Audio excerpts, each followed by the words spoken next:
Hello and welcome to the Social Recruiting Show. I'm Katrina Collier. I'm a speaker, trainer and writer on the use of social media for recruitment.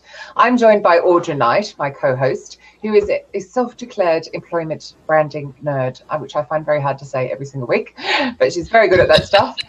And today we're even more excited to be joined by my very, very good friend, Sue Ingram, who's an author, speaker and facilitator on difficult conversations in the workplace. So welcome, Sue Ingram. Thank you for joining us. Hello. So, Sue, can you tell us a little bit about how you got into the coaching business and how you started? Okay, very quickly, my background is HR, and then I went into adult career guidance, and it was one of my clients who told me that I was a coach because he'd read this article about coaching. So I went and investigated it, and 16 years ago now, I became a coach. One of the first in the UK, which was brilliant, absolutely brilliant time. And my thing on difficult conversations, becoming sort of niching down and focusing on difficult conversations, came out of the coaching I did with individual executives. Yeah. And they all seem to have this problem with telling people where they were going wrong, or even firing people. Can you move your microphone down a little, just the tiniest bit? Because you're blowing on it a little bit. There we go. Because I mean, particularly now, I mean, the fact you started pre the digital, and I guess there wasn't the backlash. Whereas now you look at sites like Glassdoor, but then again, just social media. I mean, where do we go to complain? Twitter. Has it changed a lot in the last 5 years, say? Yes, it is, because people, I mean, you can fire someone and they can leave the company, but the ongoing costs of that can be extremely high. And a company's reputation is one of the places where you can pay a big price for getting the firing wrong and for having someone go off and you know, be rude, slag the company off on social media platforms. If you get enough of those, I mean, you know, it really becomes noticeable, and you will not be able to attract the good talent, because good talent will do due diligence. They will check you out, and if they check you out and they find this stuff coming up, then they are going to be very cautious about joining you. Have you got any bad examples?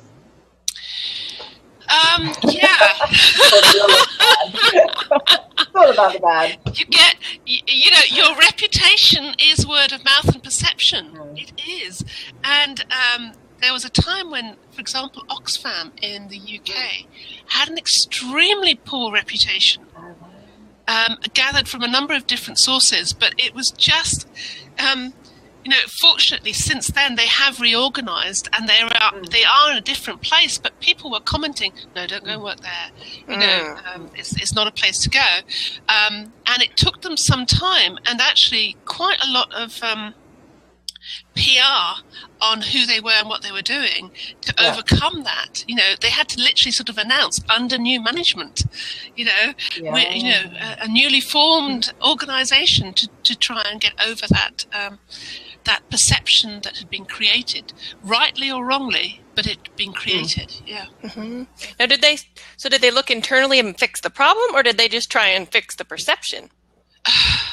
Well, I think the problem came about because they couldn't find people. People weren't joining them. And I couldn't help but notice there was ad upon ad upon ad for vacancies, and they didn't seem to be filling them. I mean, that's a pretty good indication that they're struggling in recruitment. So I suspect that they went in and changed internally and then came out. But now you kind of look at them and you think, okay. It's always difficult because... I'm having a Glassdoor quiz while you're doing that. Yeah, go for it. Because a reputation can hang around a lot longer than the change. You know, you realize you've got a problem, you go in and you change it as a company, but your reputation can last a lot longer than that. And it's hard to shift it. They've definitely shifted it now. So, okay, admittedly, this is for Belfast. So Oxfam got a 4 out of 5 on Glassdoor with 211 reviews. 41 interviews, so that's clearly. This was some time ago when this was going on. So, but do companies find it hard to be? I mean, human beings find it hard to be so self-reflective. But how is it when you go into a company then? If like, when you can see that it's quite clear they've got a problem, but how do they take it? I know you're very persuasive, but I'm biased. There's a couple of few things. One, you walk in on the floor, and actually, when an applicant walks in on the floor, if they've got any nous, they will look around. And as an applicant, 10 minutes in reception can tell you about the atmosphere within the organisation. Is there somewhere where I want to work? Am I seeing people smiling? Am I seeing people walk in an energised way? Am I seeing things getting done? Am I seeing people happy? You know, if you walk on a floor, you can tell from the atmosphere, you know, exactly what's going on there. So I walk on a floor and I see people miserable. That tells me straight away feedback is not happening. Probably, sadly, not even positive feedback, because feedback is... Some managers don't even give positive feedback. I mean, I can understand the reluctance to give negative feedback because it is a kind of tough thing to do, but not even giving positive feedback. And then I'll go in and I'll say, I'm talking to senior people at this stage, and I'm saying things like, have you ever performance managed a manager for not performance managing?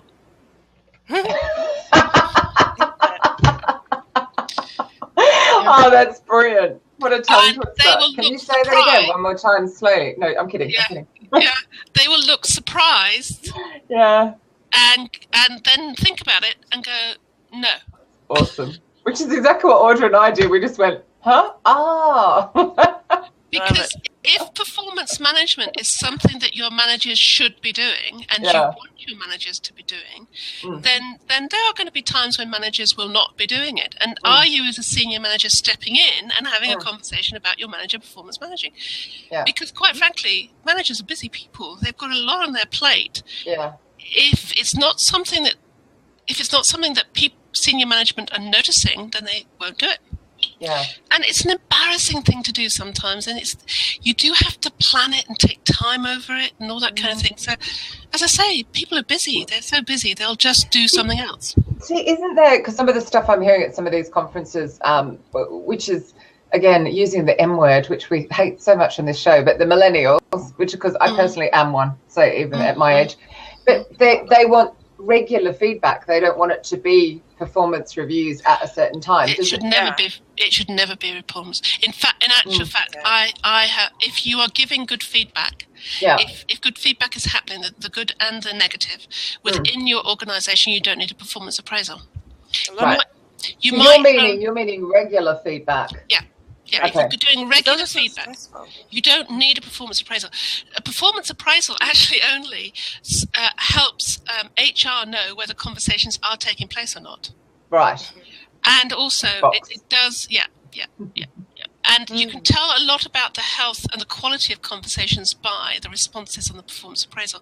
You should be getting a nice bell curve of, a stack of people doing good and adequate, a proportion of people doing poorly, and then a portion of people doing exceptionally. If that bell curve is distorted and you get a lot of people doing exceptionally and very, very few doing poorly, performance management conversations aren't taking place. Yeah. Because if your sample is big enough, it should be a natural bell curve.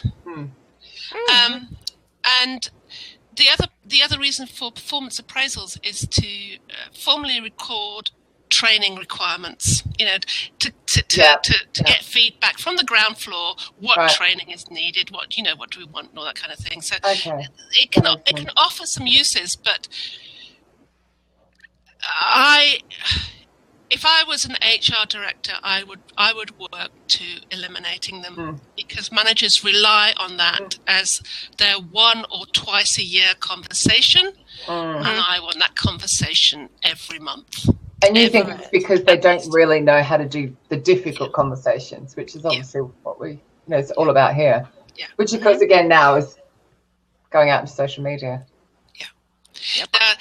If you know how to do a difficult conversation really well, you can move on your most difficult emotional employee and they will say good things about you. You're going to give me an example, aren't you? Or us an example. Yes. Sorry, Audra. Yeah. I've heard this before, but I still want to hear it again. I hope it's the same one. It probably is. It doesn't matter. Throw another one at me. I was working for a London Borough Council, so that's government, local government. And they had a very emotional individual on the floor. They were creating a new position, and this new position was for quite a senior post, a sort of linchpin post, and they knew that they would go for this position. But they also knew that they would not be successful. They did not want this individual in this position because they had, they were just wrong. They weren't right for it, and they weren't emotionally robust enough for it as well, because there was a lot. It was going to be quite a lot of pulling together in this position. So they had a conversation with them and gave them the feedback, and the feedback was very much along. The whole secret about giving negative feedback is give it for the benefit of the individual.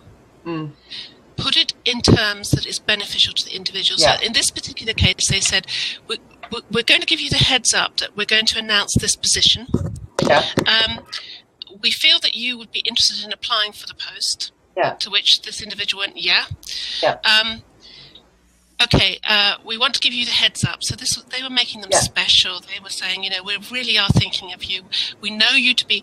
And then they went on to talk about what this individual was really good at in terms of where their skills and talents lay. And they were good at some stuff.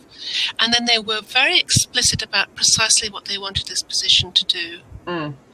And their concerns that this individual hadn't demonstrated that ability yet. Note my language. Yet. Okay. And we're giving you the heads up because we feel you want to apply for this position, but we need to see demonstrations of this in order to appoint you with confidence. Okay. So they had clear, the individual had this clear understanding what they needed to do. Very clear. Very clear. And they were pretty sure. Sue, just go, hello, Jim, and wave. Hello, Jim. Perfect. Just made my day. I should say hello to Bianca as well. Hi, everybody. The previous guest. Awesome people. They were also pretty sure that this individual wouldn't hit those objectives, and indeed they didn't. Right. And then pressure got up, and and actually they didn't apply for the post, which was beautiful. They didn't apply for the post, but unfortunately, when a person was appointed, they got so upset they walked off the floor. Right. And that tells you about where they were at. They just walked off the floor and disappeared for 2 days. So when they came back in, there was a conversation again, and the whole thing resulted in the individual resigning. Right. So the individual chose to resign. They found themselves another job, and they chose to resign. So at least there wasn't my boss is an ass, I'm going to give negative feedback on. No. Which is something. No. I mean, it's extraordinary. So at the recruitment agency expo that I've just been at, I mean, you'd have been horrified. So I, of course, said something which you'd have been proud of, but it was the guy who's serving the breakfast paninis wasn't cutting them up the right way. Who knew that one could miscut a panini? However, I wouldn't worry too much about it. Does it taste good? Really, what's it look like in your belly? But anyway, so it was cut at a wrong. Anyway, supposedly the manager had told him 3 times. I didn't care. Me standing at the counter heard her tell him off and then watched him storm off, and it was just so embarrassing for me to have witnessed it and for him to have got that angry. And I just eventually said to her, "Like, come on, criticize in private. Praise in public." Like, wow. I mean, what's he going to do? He's going to go straight onto social media. Yeah, I was horrified. I was so embarrassed. And you just quietly pull them to one side and say, okay, we have a standard way of cutting for whatever the hotel chain is. It's this, and then just go back. And then when they start cutting correctly, you just tap them gently on the back and go, well done. Yeah, and that's it. Whole thing's done. Really? I'm sure the customer didn't care that the panini wasn't cut the correct way. It's a small thing. We were hungry. It's a really small thing. Yeah. And getting hung up on the details means that people feel that they can never do anything right, and therefore, and if you are, if people feel attacked, they will attack back, and the easiest way to attack back is through social media. Yeah. And that makes life very difficult. for the poor souls who are then recruiting. Exactly. You know, because you do your best and then people go, oh no. And then people don't give you a reason why they aren't interested in the post, or they make up a reason, and you're thinking, hold on a moment, what's going on here? Something's going wrong here. Something's not right. Yeah, it's very hard. So do you have any advice for those recruiters, say, who, hopefully I'm not putting you on the spot, but who are stuck, so they know, other than pulling in Sue Ingram, pull in Sue Ingram, but she's here, let me give you her number. But you know, if they're in this situation where they know that there's a management problem, it's not a talent acquisition problem, is there a way they can broach this subject? Do you have any couple of tips? Yes, because what you're actually talking about is having a difficult conversation up the ladder with the right people. Number one, build relationships with senior people in your organization. Be seen as a problem solver. Yeah. To senior people in your organization. Be someone who's cheerful, positive, and who gets things done. Build that reputation with them. Yeah. And then they will be all the more ready to hear any negative feedback that you have. So then you just pop on the door and say, can I share with you a concern that I have? And they're likely to go, yeah, of course, come on in. Because they know you. You've got that relationship. Yeah. Then just simply state it. You know, I know that our mission is to have the best people in our teams, and boom, boom, boom. I'm getting some worrying feedback out there about what our reputation is as an employer. And then give the give the examples and the evidence of what you've gathered, and say, you know, how countries, organizations, and people are measured by how they treat the most difficult people. Yeah, it's easy to treat a good person well, but can you treat a difficult person well? Yeah. Yeah, you know, the dating advice: go out on a date, and are they rude to the waiter? If they're rude to the waiter, don't date them again. Yeah. The same is true for organisations. If they've got a difficult person, and there are difficult people who are very difficult, how do they hold up their values, and how do they treat them, despite them being difficult and provocative? Yeah. So we've got some comments on the side here. Right. Do you want, Audrey, you read it. I've been talking too much. So hard to believe. We've got a couple. Jim makes an interesting point. He said, it sounds like what police are going through as well. Most are good, but a few make all look bad, especially on social media. So that's interesting. You don't hear the good stories as much as the few bad ones. So true. Completely. Yeah. So true. Which is why when you meet good stuff, be sure to post it. Be sure to post it. You know, post it to yourself. Yep. Yeah. Now, when you go into a company that has issues and needs you, do you go and like show them their Glassdoor reviews and show them the stuff to say, look, it's right here. I can help, basically. I think that's if it's poor, then yes, I can, because it's there are different cultures, and there are different cultures for different developments of an organization. Say you've got 12 people. Say you're a small organization. You've got 12 people. It's like a family unit. Everyone knows everyone else. All that kind of thing. There's a real pain point when you grow to 24 employees, because you're no longer a family, and you now need to put processes and procedures in place where there were none before. And it's really painful. And this is where you can lose your reputation very quickly for not knowing what you're doing, for treating people badly, and all that kind of thing. So, and there are other growth points in an organizational cycle where you can lose reputation very quickly. The next one is around about 80 people, when you really should have an HR department. You should be thinking about having some kind of personalized HR division coming in. Yeah. Because there's people who are doing finance and sales and all sorts of stuff, and products and delivery, but no one is actually focusing on the heart of the organization, the culture of the organization anymore, and making sure that recruitment's correct, that the dismissal's correct, and all these kinds of things. And it goes on from there. And don't get me onto mergers and acquisitions, because that's when it can go belly up as well. So can we talk about mergers and acquisitions? Sorry I had to do that to you. Yeah, that's a clash of cultures, and people get very upset at that point. Oh, yeah. It's awkward, isn't it? Yeah. Jim's just written, I knew that was coming. He knows me so well. I'm trying to work out. Oh, David Hughes has written a comment here. Brian Tracy says, build rapport, identify a problem, then provide the solution. Yeah, it works in sales recruitment organizations. Exactly. Yeah. Absolutely. I know, Jim. I'm a little bit predictable. Do you ever work with the companies doing like big layoffs and help them through that? Oh, that's such an interesting environment because I did some study. Yeah, I'd run a mile. No, it's easier than you think. Unbelievably so. I did some research with this with the Lancaster University, and there was a lovely girl there who was very interested in emotional labor in management. Yeah. Do you know what I mean by emotional labor? No, explain. Air hostesses have to put a smile on their face and keep a smile on their face no matter how awful the passengers may be. Yeah. And I've seen that a lot of late. Yeah, exactly. And that is known as emotional labor.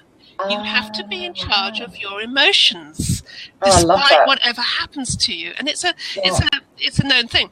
So she wanted to know whether managers had to practice emotional labor, control of their emotions, when they were laying off staff and when they were firing off staff. When they were firing staff, so we did this research. We went off and interviewed a whole load of leaders and managers.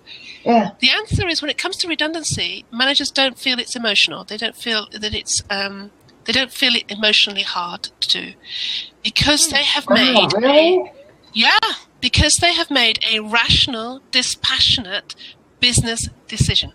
Yeah. And they can explain. What if they like the person? Oh, they can say it's not my fault. Yeah. It's the company. Oh, I see. I'm not. Or it's the market. Or it's, and to be fair, if layoffs are taking place because the market has dipped, most employees have figured that out already anyway. Right, okay. They just haven't seen the orders come through the door. They just haven't seen that, the activity levels have fallen off. And they'll already be looking around going, something's going to change, or some of us are going to lose our jobs here. Right. Mm-hmm. So although it's people that you like, it is actually, and if you're going to do a fair layoff, it has to be, it's a dispassionate business decision, and therefore it's relatively easy to do. Mm-hmm. The difficulty comes if you haven't given feedback to staff before the layoff.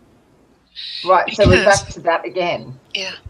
Okay. Surprise. Because what you really want to do when times are tough and you're having to lay off is lay off the people who aren't pulling their weight and keep your stars.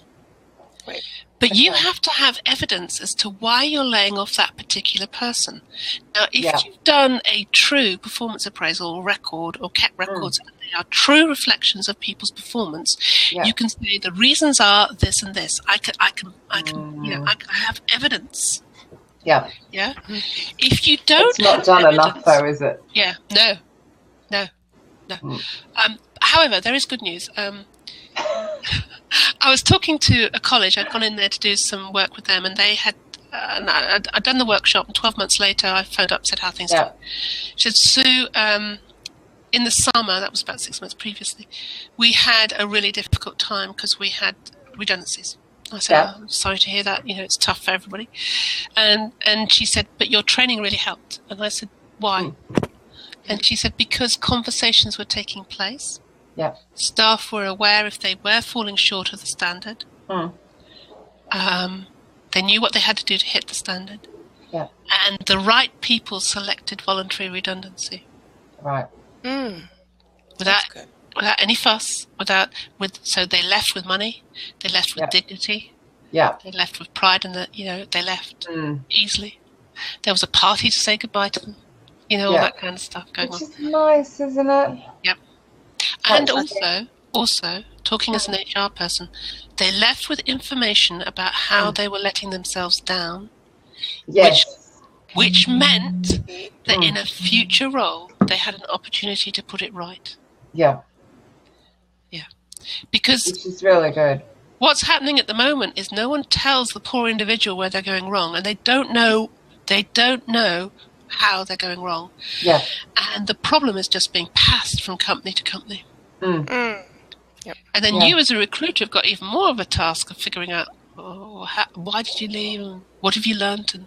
And, and sometimes it's done, hey, thanks, Bianca, this is good stuff. What do you mean you've got to go? Why is everyone going? Come back. Don't go to the pub, Bianca. I know it's later over there. It's Thirsty. like 4:30 they where can pick she us is. up on a recording. They can pick Yeah, us up on a recording. no, Bianca should stay. But I mean, I've got a friend who actually I just had lunch with her. I'm working really hard today.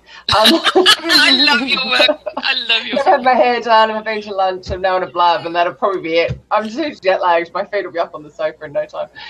But she's just been made redundant, and she's the one. And it's really awful because she's really talented. So something's gone wrong big time there. And it's like watching them screwing it up. I mean, it's financially, it's going to be great for her. But when you said from an emotional point of view, from her ego point of view, she's like, what? I've been doing such a great job and getting brilliant feedback from the clients, but not from the company. Okay. Well, we are talking on the basis that we are a good employer. She could just have a poor employer who doesn't see her talents, despite them staring her in the face. Staring them in the face. Yeah. I can cite an What's she example. going to do? She's got. She might. She probably won't because she's far more professional than that. But she could so easily go to. Oh, she could easily. She could easily. I mean, I know a friend of mine who has an intellect that's in the top 3%. I mean, she's bright. She's bright, and she has delivered results consistently for years. But she kind of dresses quite girly. Yeah. And she's worked for a number of bosses in her company. Do I know her? No, don't know. Code for slutty? And What was that? Yeah. When you say girly, are we talking like short skirts and? No, quite innocent. Flowers. Oh. Flowers. Oh. She'll have a flower in her hair.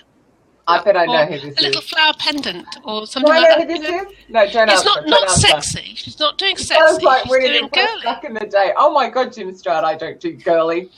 I'm the most non-girly girl out there. Right. I might have got like red on. It's her style. It's her style, and it's never interfered in her business or in her career, which has been really phenomenal. Yeah. At all, apart from one boss. One I didn't like it. came in, What didn't you like? just started slagging her off. Because I don't think that, for whatever reason, I don't think that he saw it. I don't think he saw it. And I've had an allergy to flowers. yeah, and she took advice, and people were saying you have a clear case for sexual discrimination. Clear. Again, rather like your friend Katrina, she decided that professionally speaking, she wouldn't make that that call. She just got out of there so fast. She just called in every favour from every manager she'd worked with before and just got out of there. Maybe he fancied her. Well, if he did, he had a very funny way of showing it. Very funny way of showing Some guys do. it. Yeah. You're doing the reverse psychology thing, are you? He just lost her. He lost her. And it was blatant. Love It it. was blatant. Yeah. I mean, because she was sitting in the pub with me going, am I losing my mind? Have I got this right? Am I being oversensitive here? And I'm going, no, babes, this is bad stuff. Yeah, really bad. Jim wants to know if the boss pulled her ponytails, because No. Jim would make that comment. You have to meet Jim at some point. Slightly crazy, but one of the best He recruitment hit people out there. her financially in her bonuses. What That's a how he did bastard. it. Ooh. Oh, he definitely didn't want to pull. No. No, maybe. No. So, but the thing is, though, all said and done, they could still go to Glassdoor because you can anonymously review there. So it's still so crucial. Have you come up against this then, Audra, being that you're in that employer branding space where you? Well, my clients are all like super. Well, either they don't care about their Glassdoor or their reviews, and they totally just say that site's crap. I don't care about it, or they care a lot. I find one or the other. So I always, if they don't care, I always tell them I think they need to start. Because it's not going away. It's just going to get more and more, especially with like the SEO. They're doing a good job, or in other sites too. I know Indeed. Yeah. There's a lot of paid reviews.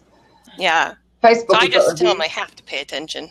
Yeah, but there are job seekers going into interviews with printouts of the Glassdoor reviews. Yeah. Mm-hmm. I mean, and every company will get some a small number of bad reviews, and that actually reflects more on the individuals posting them than the company. If you've got a pattern, as soon as you've got a pattern and a number of them, you're in trouble, because that says the organization's not doing it right.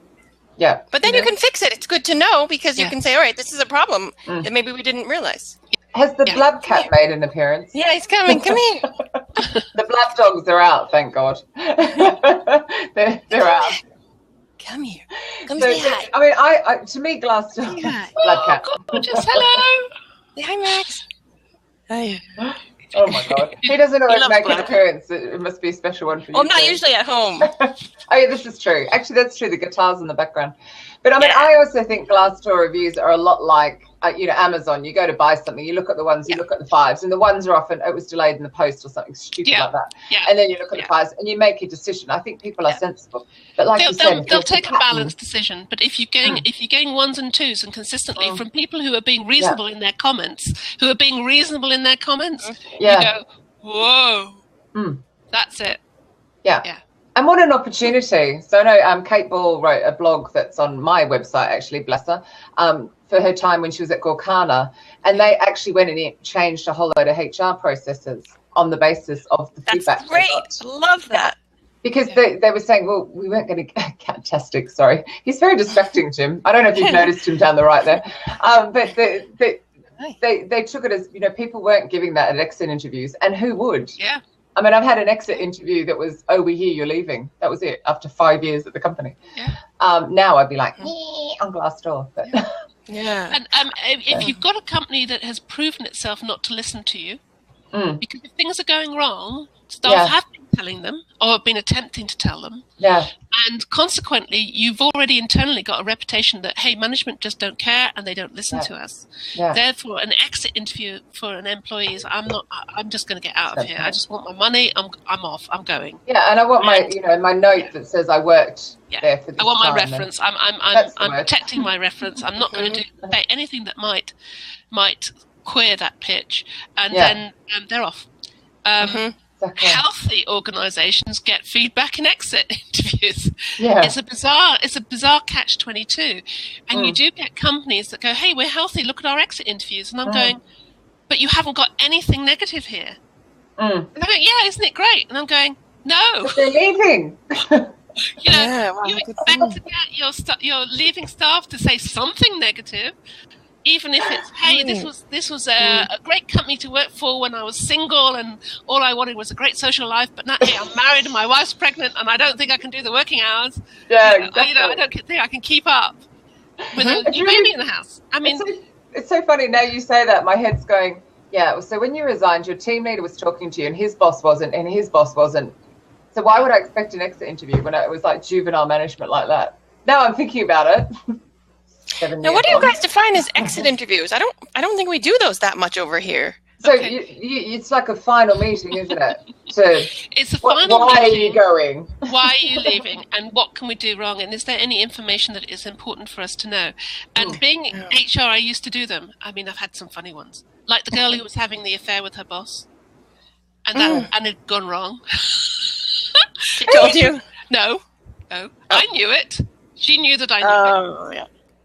It had gone wrong. Her only option was to leave. And we had a formal exit interview where it was never mentioned. I just read what Jim wrote. That's even I think worse. He's got it backwards, though. She left because he was rubbish in the sack. Oh my God. Jim, I have no way, Jim, of knowing whether that is true or not. I just did not go there because there was no point. Right. But, so sometimes it can be that kind of situation where you know perfectly well, but it is not going to be mentioned. But other times it can be. But you've got to have it be confidential. You've got to have people have trust that the person they're speaking to in the exit interview will take that information and be sensible with it.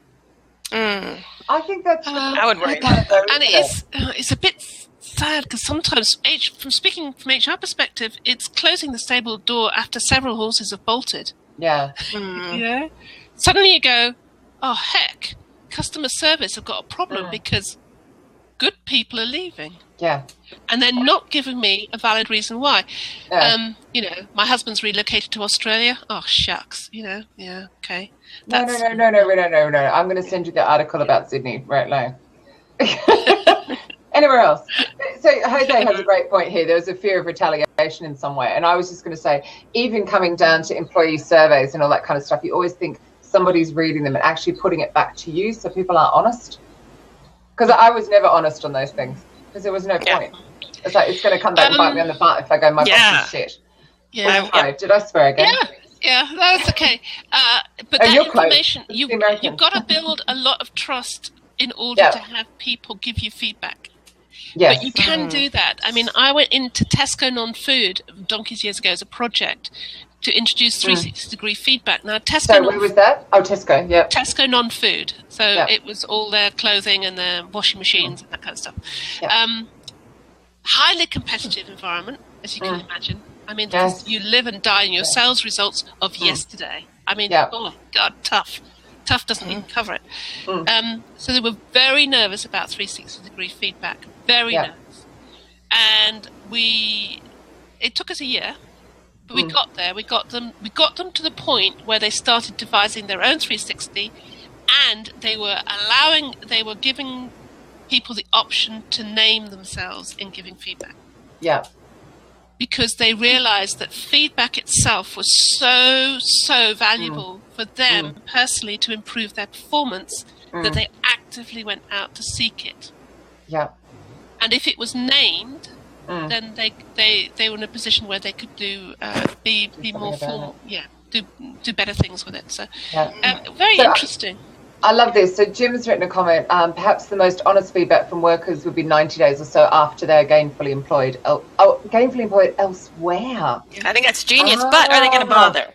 They might not bother, but if they did, it would be great. See, I read that as 90 days after they're employed, and I was actually going to bring up how a lot of us actually start in a job and the job description isn't anything like what you actually end up doing. So I misread that, but yeah.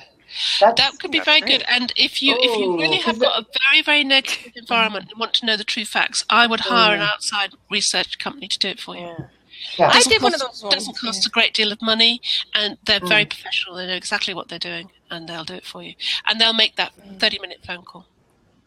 Yeah. We did one of those at my last organization, and I completely lied because he was like, "What is your boss doing wrong?" And I just was too worried it was going to get back to me, because if I said certain things, and it did, actually for some people it did get back to them. Because it's a long story, but my boss said, "I know who said that," even though, because it was just obvious, and he was pissed, and I actually think he laid the guy off. Yeah, it's a sad thing, but I hear this a lot. Fire in the US as well, I think. Yeah. I hear this a lot. I hear this from people who, and I say, "Have you ever been fired?" And people go, "No, I've never been fired." I said, "Have you ever left just before being fired?" And people went, "Oh yeah," which is cool, because that's what sensible people do. They read the situation. I know. I'm proud of mine. Yeah. And then they usually talk to me about a dreadful boss. They've left a dreadful boss who really was crap and wasn't doing. And then they'll say, "It's really sad because actually about 8 months later, my boss got fired." And this is what I talk about HR.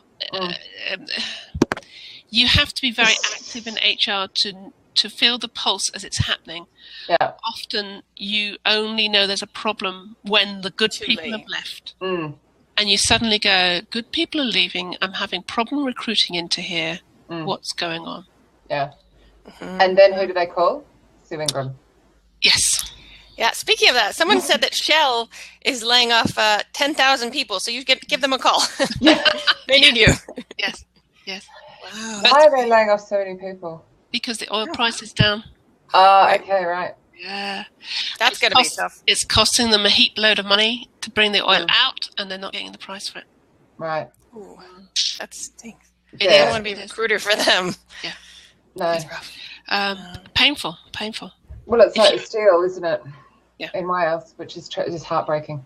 As well. Marketplaces move, and they can cause real devastation, which is why, if you're an individual employed listening to this, be sure to make yourself the most attractive candidate you ever can. because you never know when you're going to be out there looking. Right. Good Do point. Are you saying like CPD, constantly have a polished up LinkedIn profile and completely do your CPD. Really What's a acknowledge your CPD? accomplishments. Yeah. what's a CPD? Continuous professional development. In other words, read magazine articles, seize opportunities to go on training courses, go to conference, take on a special project, go on a secondment. I mean, really become me PLC. You know, think of yourself. Yeah. I like that. Do you think everybody needs to do that though now? Yes. I think the world's shifted in that respect. Yes. I had a lot of lovely conversations in the last few days along the lines of sort of the thing they don't often talk about with social media.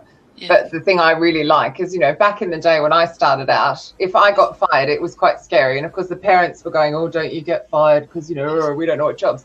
But now, you know, quick Google search and you can see there's 10,000 jobs or 3,000 jobs in your field or whatever it might be. So the fear of being fired and the fear of walking out without another job has gone. Yes. Because it's actually easier now to walk straight into something else. Yes. And good people And I think can and do. Yeah, and I don't know that companies have quite grasped that yet. I don't think that's a millennial thing. I think we've just all got a lot more confident to just bolt, like the guy did when he was being so rudely spoken to, just walked out. Yeah. And some companies do. I remember seeing a presentation by IBM years ago, and she said there was a time when we could go to a bright young graduate and offer them employment for life. Yes. I mean, what a thing, you know, with a great pension policy at the end of it, and blah blah blah. She said we can't do that anymore. We can't offer them that security anymore because that security just doesn't exist. No one can do it. She said But they don't really care. Well, no. What she said was that now what we offer people is the opportunity to always be marketable, to be a great product. I like that. Love it. So these big companies are saying, come and work for me. Come and work for us because we will develop you. We will give you interesting projects. We will extend your skills and we will ensure that you are always marketable. Yeah. Love that. Yeah.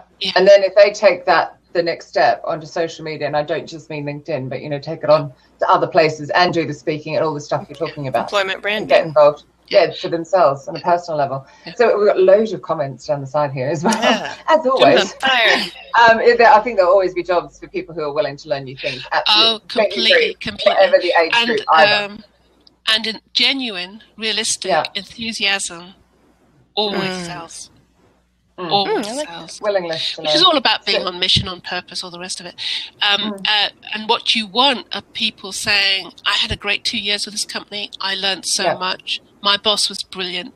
I can't thank you enough. I'm now on to bigger and better things. Thanks to you, I've now landed my dream job with X. Those are the comments you want about your company. Yeah. And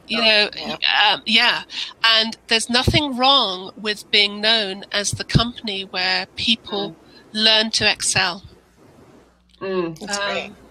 Innocent and maybe not being scared of that, like knowing that there's this cycle that people will just last a couple of years and move on. Completely. And sometimes that is the cycle. I worked in an IT environment and we couldn't pay top dollar, so we had to take in young people who had all the right aptitude, knowing full well they'll be poached off us if successful in 2 or 3 years' time, and they were for double what we were paying. But we became known. I mean, we just had this great throughput of brilliant people. Keep training people up. They saw us as the stepping stone to big salaries. Prove themselves with us, and they would get big salaries. The other one that's currently doing that is Innocent Drinks. Yes. They have got a fantastic page on their website about what their ex-employees are up to. Oh, that's cool. That's brave.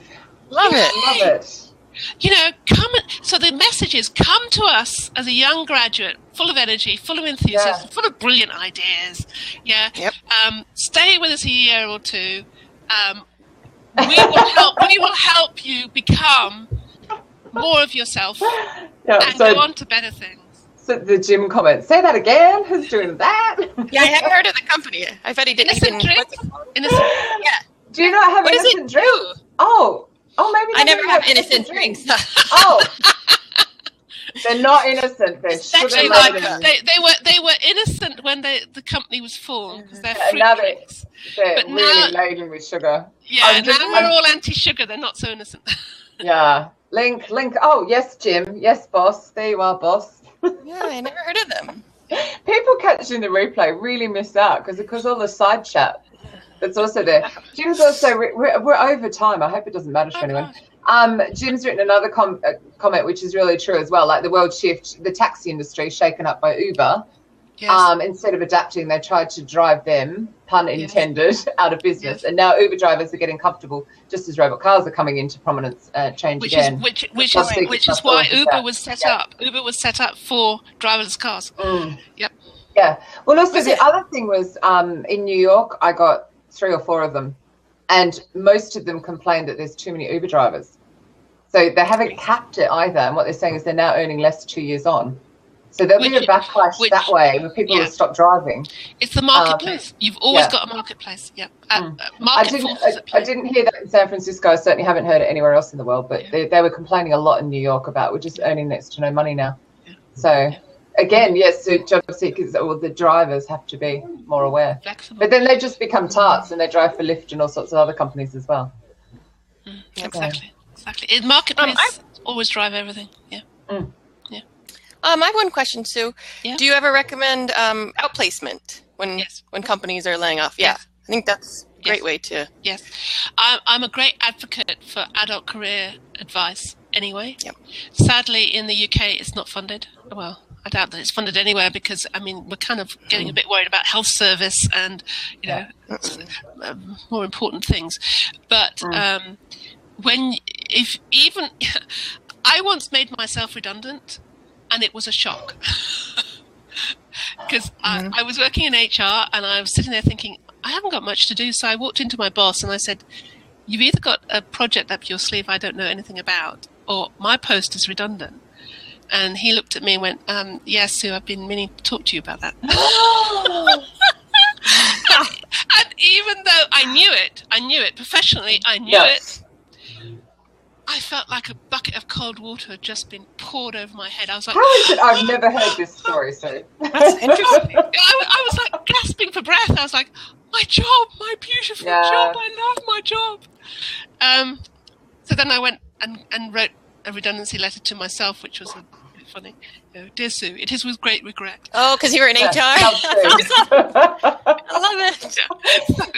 You're right. And the irony. The really scary thing that happens here, Audra, with the job centre, which is just so incredibly inept, sadly, is that if you start getting a gap, so Sue gets made redundant and the gap gets to about 3 to 4 or 5 months, the job centres will push you to a recruitment agency.